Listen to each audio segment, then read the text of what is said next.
This is a very colorful festival that you had celebrated today in your entire life. Yeah, it is definitely, without a doubt. This is for the first time that you had come to Delhi? No, this is my second time in India, but fifth time in Delhi, I think. First time Holi though. हमारे साथ एक ऐसे विदेशी पर्यटक भी मौजूद है जो खबरें जारी रहेंगी, पहले लेते हैं एक छोटा सा ब्रेक।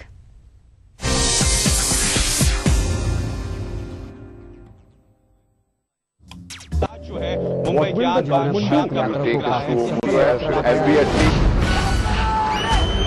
अगर आपको इस न्यूज चैनल पर दिखाई गई किसी खबर या कार्यक्रम से शिकायत है तो न्यूज ब्रॉडकास्टिंग स्टैंडर्ड्स अथॉरिटी को लिखें। ज्यादा जानकारी के लिए www.nbanewdelhi.com पर लॉग ऑन करें। पिछले 8-9 वर्ष से विकास के विभिन्न क्षेत्रों में इतिहास बनाता आ रहा मध्य प्रदेश अब एक नया इतिहास बनाने जा रहा है। अगले कुछ महीनों में अपने इतिहास में प्रदेश के सभी गांवों में 24 घंटे और खेती के लिए न्यूनतम 8 घंटे बिजली प्रदाय करने का नया अध्याय लिखने जा रहा है। मुख्यमंत्री श्री शिवराज सिंह चौहान ने जबलपुर और मंडला जिले में अटल ज्योति अभियान का शुभारंभ किया। अटल ज्योति अभियान के अंतर्गत आज से गांव के घर में 24 घंटे एवं कृषि उपभोक्ताओं के बीच पर्याप्त विद्युत की आपूर्ति करने का शुभारंभ किया जाता है। और अभी हाल ही में शहडोल संभाग के 3 जिलों में पूर्व उप प्रधानमंत्री श्री लाल कृष्ण आडवाणी ने अटल ज्योति अभियान का शुभारंभ किया। अटल ज्योति अभियान के अंतर्गत आदिवासी बहुल शहडोल, अनूपपुर व उमरिया जिलों के बिजली उपभोक्ताओं को 24 घंटे तथा कृषि उपभोक्ताओं को पर्याप्त बिजली की आपूर्ति करने का शुभारंभ किया जाता है। असंभव को संभव बनाने का ये सिलसिला लगातार जारी है। अब से 8 साल पहले के हालात को देखते हुए ग्रामीणों के लिए 24 घंटे घरेलू और खेती के लिए 8 घंटे बिजली मिलना एक सपना ही था। इस सपने की पूर्ति का बीड़ा मुख्यमंत्री श्री चौहान ने उठाया। इसके लिए प्रदेश में 6262 फीडर सेपरेशन का काम हाथ में लेकर उसे अटल ज्योति अभियान का नाम दिया गया। अटल ज्योति अभियान गांव, घर, खेत तो रोशन करेगा ही, इसके साथ लघु कुटीर उद्योग, पढ़ाई लिखाई, चिकित्सा और संचार आदि बहुउपयोगी क्षेत्रों में भी इससे बड़ा बदलाव होगा। यही तो है मेरी शान, यही तो है हमारी शान, यही तो है हमारी शान। इसी पर है सबका भरोसा, जेपी सीमेंट। सबका फेवरेट वही जो है अंदर से सॉलिड, जेपी सीमेंट। मेरा फेवरेट, अब इंडिया का फेवरेट।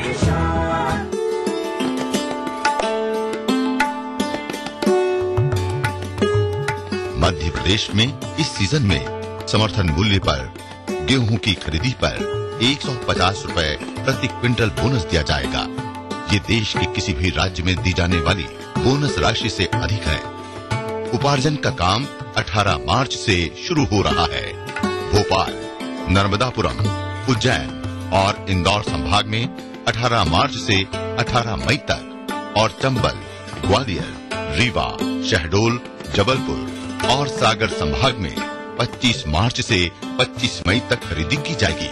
इस सीजन में 115 लाख मीट्रिक टन गेहूं उपार्जन का लक्ष्य है।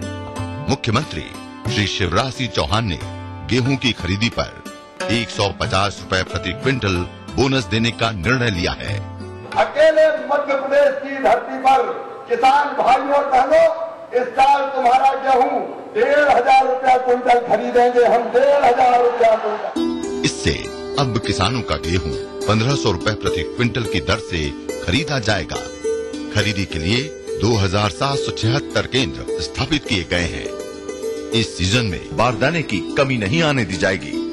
इसकी पर्याप्त व्यवस्था कर ली गई है। अभी तक लगभग 15 लाख किसानों ने पंजीयन करवा लिया है।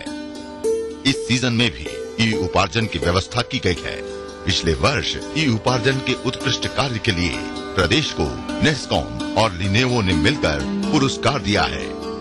किसानों को मोबाइल से SMS भेजकर गेहूं खरीदी की तारीख बताई जा रही है। उपार्जित गेहूं के पर्याप्त भंडारण के प्रयास किए जा रहे हैं एवं भारतीय खाद्य निगम से भी उपार्जित गेहूं के शीघ्र उठाव का अनुरोध किया गया है। किसानों की सरकार, मध्य प्रदेश सरकार।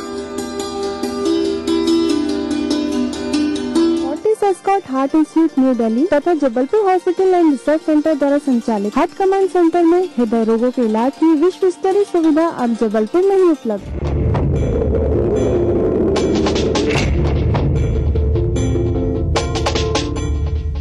तेरे देश की मिट्टी तुझे पुकारे,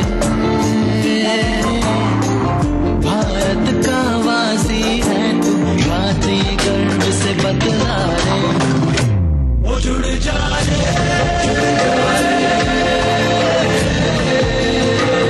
जुड़ जा रे, जुड़ जा रे।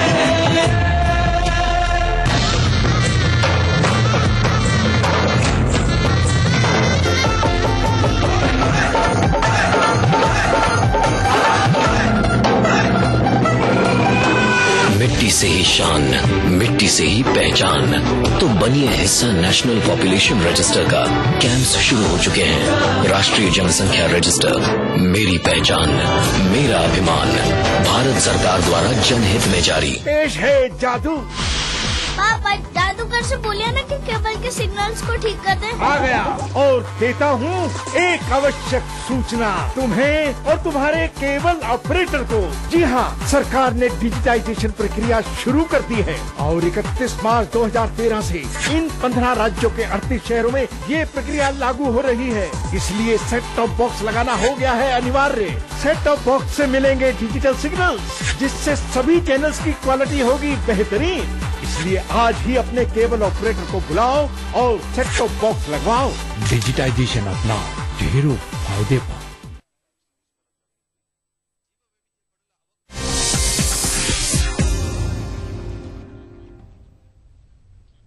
ब्रेक के बाद आपका स्वागत है। बात करेंगे कुछ और खबरों की। वैश्विक वित्तीय ढांचे में अहम सुधार के मकसद से मंगलवार को ब्रिक्स देशों के वित्त मंत्री ब्रिक्स विकास बैंक की स्थापना के प्रस्ताव पर सहमत हो गए हैं। ये बैंक ब्रिक्स और विकासशील देशों को बुनियादी ढांचा निर्माण और विकास की योजनाओं के लिए धन मुहैया कराएगा। वहीं डरबन में शुरू हुए 5वें ब्रिक्स सम्मेलन में प्रधानमंत्री मनमोहन सिंह, वित्त मंत्री पी चिदम्बरम और राष्ट्रीय सुरक्षा सलाहकार शिवशंकर मीनन शिरकत कर रहे हैं। उधर ब्रिक्स देशों की व्यापारिक बैठक को संबोधित करते हुए वाणिज्य मंत्री आनंद शर्मा ने कहा कि एशियाई, अफ्रीकी और लैटिन अमेरिकी देश जिस तरह से विकास कर रहे हैं, उससे साफ होता है कि ये देश वैश्विक अर्थव्यवस्था को नई तरह से संतुलित करने की प्रक्रिया में लगे हुए हैं। उधर प्रधानमंत्री मनमोहन सिंह ने तमिलनाडु के कुडनकुलम परियोजना के बारे में भी रूसी राष्ट्रपति को जानकारी दी और भरोसा दिलाया कि अगले महीने तक कुडनकुलम प्रोजेक्ट में काम शुरू हो जाएगा। आपको बता दें कि ईटीवी उर्दू और हिंदी चैनल्स हेड जगदीश चंद्र भी प्रधानमंत्री के इस दौरे में उनके साथ हैं। Together of the BRICS countries is important in the contemporary context when the global world is seeing paradigm changes. A new order is clearly emerging, both political and economic, reflecting the realities of the 21st century world. The global economy, though challenged, is also seeing rebalancing, where the axis has shifted to the countries of the South and the East, and more than half of the global economic output, 60% plus, is coming from the developing and the और Durban में प्रधानमंत्री मनमोहन सिंह और रूस के राष्ट्रपति Vladimir Putin के बीच हुई बातचीत कितनी महत्वपूर्ण रही? ब्रिक्स देशों के लिए प्रस्तावित बैंक को लेकर प्रधानमंत्री की क्या चिंता है? और दक्षिण अफ्रीका के राष्ट्रपति जैकब जुमा डोमेस्टिक फ्रंट पर कितने कंफर्टेबल हैं?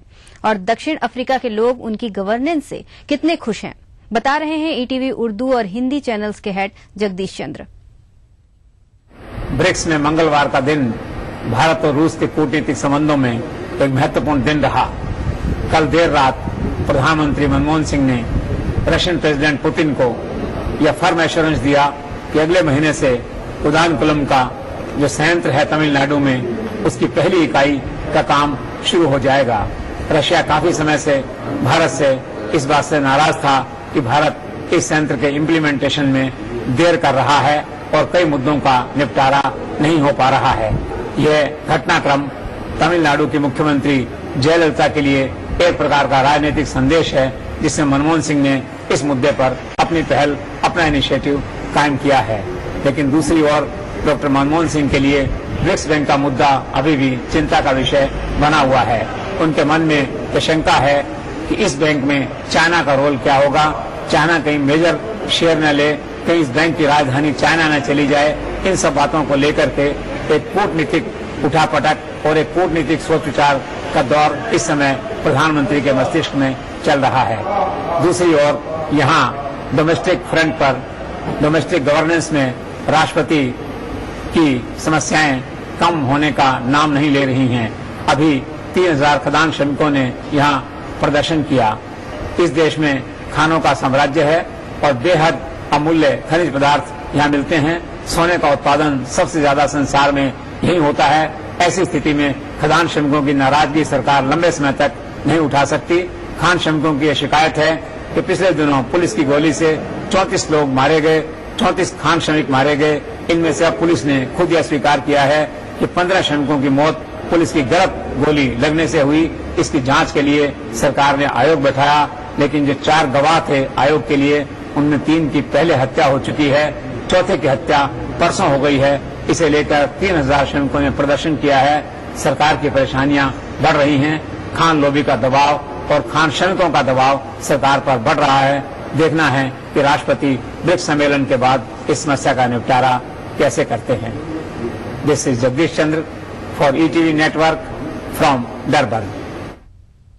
वक्त है एक ब्रेक का, जल्द हाजिर होंगे।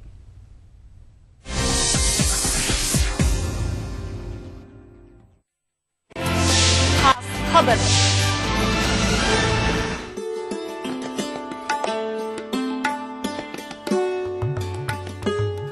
मध्य प्रदेश में इस सीजन में समर्थन मूल्य पर गेहूं की खरीदी पर 150 रुपए प्रति क्विंटल बोनस दिया जाएगा। ये देश के किसी भी राज्य में दी जाने वाली बोनस राशि से अधिक है। उपार्जन का काम 18 मार्च से शुरू हो रहा है। भोपाल, नर्मदापुरम, उज्जैन और इंदौर संभाग में 18 मार्च से 18 मई तक और चंबल, ग्वालियर, रीवा, शहडोल, जबलपुर और सागर संभाग में 25 मार्च से 25 मई तक खरीदी की जाएगी। इस सीजन में 115 लाख मीट्रिक टन गेहूं उपार्जन का लक्ष्य है। मुख्यमंत्री श्री शिवराज सिंह चौहान ने गेहूं की खरीदी पर 150 रुपए प्रति क्विंटल बोनस देने का निर्णय लिया है। अकेले मध्य प्रदेश की धरती पर किसान भाइयों और बहनों, इस साल तुम्हारा गेहूं 1500 रुपया क्विंटल खरीदेंगे हम, 1500 रुपया क्विंटल। इससे अब किसानों का गेहूं 1500 रुपए प्रति क्विंटल की दर से खरीदा जाएगा। खरीदी के लिए 2776 केंद्र स्थापित किए गए हैं। इस सीजन में बारदाने की कमी नहीं आने दी जाएगी। इसकी पर्याप्त व्यवस्था कर ली गई है। अभी तक लगभग 15 लाख किसानों ने पंजीयन करवा लिया है। इस सीजन में भी ई उपार्जन की व्यवस्था की गई है। पिछले वर्ष ई उपार्जन के उत्कृष्ट कार्य के लिए प्रदेश को नेस्कॉम और लिनेवो ने मिलकर पुरस्कार दिया है। किसानों को मोबाइल से SMS भेजकर गेहूं खरीदी की तारीख बताई जा रही है।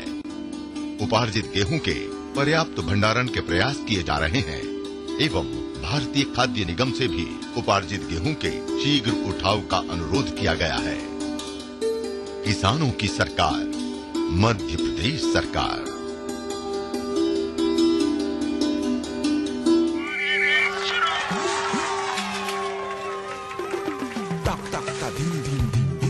फिर से भाई बहन सबसे आगे ये नाच क्या है? अरे माँ, रेस के बाद सीधे घर पे आ जाना। स्वस्थ बच्चों का राज है सेहतमंद माँ। प्रसव के बाद माँ के शरीर को वक्त चाहिए। बच्चों के बीच रखे कम से कम 3 साल का अंतर। खुशी का मंत्र रखना याद, दूसरा बच्चा 3 साल बाद। अधिक जानकारी के लिए नजदीकी स्वास्थ्य केंद्र से संपर्क करें। खेती को लाभ का व्यवसाय बनाने के लिए एक के बाद एक कारगर कदम उठाने वाली मध्य प्रदेश सरकार ने अब किसानों की भलाई का एक और बड़ा फैसला लिया है। नए फैसले में स्थायी कृषि पंप उपभोक्ता के बिजली बिल पर सरचार्ज को 28 फरवरी 2013 की स्थिति में माफ किया गया है। बिल की मूल राशि का आधा हिस्सा भी सरकार भरेगी। आधा हिस्सा किसान 10 किश्त में जमा कर सकेंगे। इस रियायत के बदले राज्य सरकार किसानों की ओर से करीब 1100 करोड़ रुपए बिजली कंपनियों को देगी। आज मैं ये फैसला कर रहा हूँ कि किसानों से अब बिजली के बिल की वसूली साल में केवल 2 बार की जाएगी बहनों और भाई। एक बार तब जब खरीफ की फसल आए और एक बार तब जब रबी की फसल आए। यही नहीं, अब किसान को साल में 2 बार ही फ्लैट दर पर बिजली का बिल जमा करना होगा। 1200 रुपया प्रति हाथ पावर प्रति वर्ष फ्लैट रेट बिजली का लिया जाएगा। अप्रैल और अक्टूबर माह में 600 रुपए प्रति हार्स पावर की दर से उन्हें बिजली के बिल जारी किए जाएंगे। मध्य प्रदेश सरकार ने जो ये बिल माफी का जो कदम उठाया, ये बहुत ही सभी किसानों के लिए लाभदायक है। इसके लिए मैं धन्यवाद देता हूँ। फसल भी किसान करने जब आती है, जब भी बिल जमा कराए 12 महीना हर महीने कहाँ से पैसा किसान भरेगा। इसलिए साल में 2 बार रहेगा तो आराम से किसान बिल चुका सकता है। इसके लिए हम सरकार को शुभकामना देते हैं। VIP city, a city in the city, जहां उपलब्ध है 1500, 2400 एवं 4000 स्क्वायर फीट के prime plots. For more details call 8120008218, 8120008253। VIP city, Saryu Urkura road, Raipur. खेती को लाभ का व्यवसाय बनाने के लिए एक के बाद एक कारगर कदम उठाने वाली मध्य प्रदेश सरकार ने अब किसानों की भलाई का एक और बड़ा फैसला लिया है। नए फैसले में स्थायी कृषि पंप उपभोक्ता के बिजली बिल पर सरचार्ज को 28 फरवरी 2013 की स्थिति में माफ किया गया है। बिल की मूल राशि का आधा हिस्सा भी सरकार भरेगी। आधा हिस्सा किसान 10 किश्त में जमा कर सकेंगे। इस रियायत के बदले राज्य सरकार किसानों की ओर से करीब 1100 करोड़ रुपए बिजली कंपनियों को देगी। आज मैं ये फैसला कर रहा हूँ कि किसानों से अब बिजली के बिल की वसूली साल में केवल 2 बार की जाएगी बहनों और भाई। एक बार तब जब खरीफ की फसल आए और एक बार तब जब रबी की फसल आए। यही नहीं, अब किसान को साल में 2 बार ही फ्लैट दर पर बिजली का बिल जमा करना होगा। 1200 रुपया प्रति हाथ पावर प्रति वर्ष फ्लैट रेट बिजली का लिया जाएगा। अप्रैल और अक्टूबर माह में 600 रुपए प्रति हार्स पावर की दर से उन्हें बिजली के बिल जारी किए जाएंगे।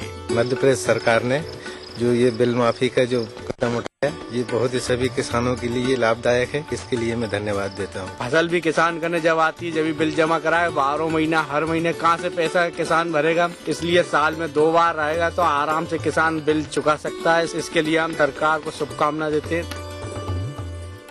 जीतिए एक फ्लैट और करोड़ों के इनाम। खरीदिए वेक्टस ग्रुप के गंगा, वाटरवेल, वेक्टस पानी की टंकियां और पाइप।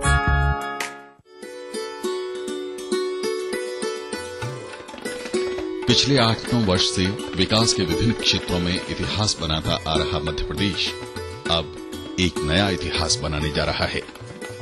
अगले कुछ महीनों में अपने इतिहास में प्रदेश के सभी गांवों में 24 घंटे और खेती के लिए न्यूनतम 8 घंटे बिजली प्रदाय करने का नया अध्याय लिखने जा रहा है। मुख्यमंत्री श्री शिवराज सिंह चौहान ने जबलपुर और मंडला जिले में अटल ज्योति अभियान का शुभारंभ किया। अटल ज्योति अभियान के अंतर्गत आज से गांव के घर में 24 घंटे एवं कृषि उपभोक्ताओं के बीच पर्याप्त विद्युत की आपूर्ति करने का शुभारंभ किया जाता है। और अभी हाल ही में शहडोल संभाग के 3 जिलों में पूर्व उप प्रधानमंत्री श्री लाल कृष्ण आडवाणी ने अटल ज्योति अभियान का शुभारंभ किया। अटल ज्योति अभियान के अंतर्गत आदिवासी आदिवासी बहुल शहडोल, अनूपपुर व उमरिया जिलों के बिजली उपभोक्ताओं को 24 घंटे तथा कृषि उपभोक्ताओं को पर्याप्त बिजली की आपूर्ति करने का शुभारंभ किया जाता है। असंभव को संभव बनाने का ये सिलसिला लगातार जारी है।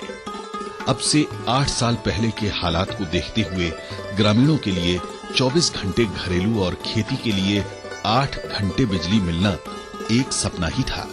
इस सपने की पूर्ति का बीड़ा मुख्यमंत्री श्री चौहान ने उठाया।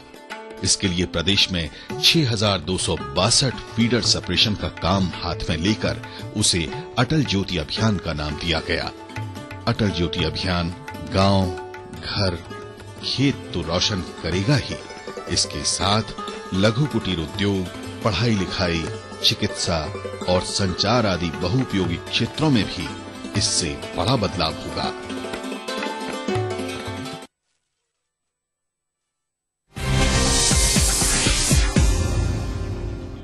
बुलेटिन में इतना ही। मुझे दीजिए इजाजत और आप देखिए आज की तिरछी नजर। नमस्कार।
नमस्कार दोस्तों, मैं हूं आपकी अपनी होस्ट स्वाति और स्वागत करती हूं आपका अपने फेवरेट प्रोग्राम मिसेस भाग्यशाली में।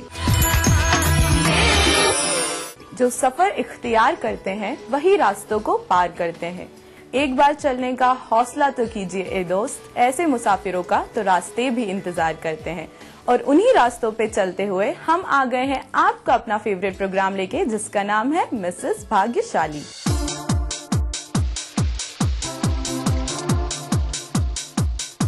तो चलिए मिलते हैं आज की हमारी मिसेस भाग्यशाली लक्ष्मी कुशवाहा से। Hello ma'am. हेलो, कैसे हैं आप? बहुत अच्छी। और कैसा लग रहा है मिसेस भाग्यशाली बनके? भाग्यशाली महसूस कर रही है। क्या बात है, भाग्यशाली महसूस कर रही हैं। तो कुछ बातें आपके बारे में मैं जानना चाहूंगी अब कि कहाँ से बिलोंग करती हैं आप? मैं जम्मू कश्मीर को बिलोंग करती हूँ। बाइकास में डोगरा राजपूत हूँ। एंड भोपाल में आप कब से हैं? 12-13 साल हो गए। अरे वाह, क्या बात है। और आपकी हॉबीज के बारे में भी मैं जानना चाहूंगी कि क्या क्या हॉबीज रखती हैं आप, क्या क्या शौक हैं आपके? मुझे गार्डनिंग का बहुत शौक है। थोड़ा बहुत लिखती हूँ, कविताएं लिखती हूँ, गाने का शौक रखती हूँ, एक्टिंग भी कर लेती हूँ। और जैसे कि कहा गया है कि एक इंसान को उससे ज्यादा उसके दोस्त पहचानते हैं, तो चलिए मिलते हैं हमारी लक्ष्मी जी के फ्रेंड से। Hello ma'am. हेलो, आपका नाम जानना चाहूंगी मैं। मेरा नाम शिखरी है। एंड आप कब से जानती हैं लक्ष्मी जी को? काफी साल हो गए, 8-10 साल हो गए। School friends, college friends? School friends हैं। हम लोग एक फार्म हाउस में आपस में मिलते हैं, उससे। डीएसपी होने के बावजूद भी काफी सॉफ्ट दिल है अलग है, लेकिन हम लोग जब फार्म हाउस में मिलते हैं तो बहुत अच्छे से फ्रेंडली मिलते हैं। तो ये थी हमारी मिसेस भाग्यशाली की फ्रेंड शिखा जी। चलिए मिलते हैं उनके बाकी 2 दोस्तों से। हेलो मैम, आपका नाम जानना चाहूंगी मैं। रीनू जी, तो आप मुझे बताइए कि आप लोग कब से दोस्त हैं? हम लोग पिछले 12 सालों से दोस्त। 12 years is such a long time and और इनके बारे में और बातें जानने के लिए चलिए मिलते हैं इनकी एक और फ्रेंड से। हेलो मैम, आपका नाम जानना चाहूंगी मैं। दुबे। ममता जी, आपसे जानना चाहूंगी कि आप हमारी मिसेस भाग्यशाली की कब से फ्रेंड है? क्योंकि हम और ये एक ही डिपार्टमेंट के हैं। मेरे हस्बैंड भी सीएसपी थे और जो ये है लक्ष्मी जो है वो बहुत अच्छी पुलिस ऑफिसर हैं जी, और इनको जीवन में आगे और बहुत आगे जाने की तमन्ना है। अच्छा। और ये जीवन में बहुत कुछ पाना चाहती जी, और इसीलिए इसी प्रयास में लगी रहती। तो हमारी डीएसपी साहिबा चुलबुल भी है, नटखट भी है और दिल की भी बहुत प्यारी है और भी बातें हम इनसे जानेंगे। लेकिन अब टाइम हो चुका है एक प्यारे से गेम का और जीतने का बहुत ही सारे एक्साइटेड प्राइजेस। तो चलिए खेलते हैं एक प्यारा सा गेम। जैसे कि आप देख रहे हैं कि यहाँ पे डिस्पोजल ग्लासेस रखे हुए हैं और एक स्केल है और ये स्केल एक छोटी सी चीज पे टिका हुआ है। ये जो गेम है पूरा सिर्फ बैलेंस पे टिका हुआ है। ये डिस्पोजल ग्लासेस को आपको एक यहाँ रखना है, एक यहाँ रखना है। इसके ऊपर आपको डिस्पोजल ग्लासेस की लाइन लगानी है। जो 45 सेकंड्स में सबसे ज्यादा डिस्पोजल बैलेंस कर पाएगा इस स्केल पर, वो हमारे इस गेम का विनर होगा। तो रीनू जी है हमारी फर्स्ट कंटेस्टेंट और रीनू जी आपका टाइम स्टार्ट होता है अब। और रीनू जी को मोटिवेट करने के लिए जरा जोरदार तालियां बजाते जाएं, बजाते जाएं, बजाते जाएं। और रीनू जी अब क्लेवर तरीके से ये गेम को खेल रही हैं और अच्छे तरीके से खेलेंगी। 45 सेकंड्स है मैम आपके पास, बिल्कुल भी बढ़ाइए मत, बहुत ही रिलैक्स करते हुए आपको ये गेम कंप्लीट करना है। आराम से, तालियों के साथ मैम को मोटिवेट करते जाएं, आराम से मोटिवेट करते जाएं मैम को। अच्छा खेल रहे हैं आप, बहुत अच्छा खेल रहे हैं। 10, 9, 8, 7, 6, 5, 4, 3, 2, 1। ग्लासेस गिरने के बावजूद भी हमारी रेनू मैम 5 सेट अच्छे से जमा चुकी थी। डिस्पोजल के 5 ग्लासेस उन्होंने जमा कर लिए थे। तो चलिए मिलते हैं अब हमारी नेक्स्ट कंटेस्टेंट से जो है ममता जी। आप रेडी हैं?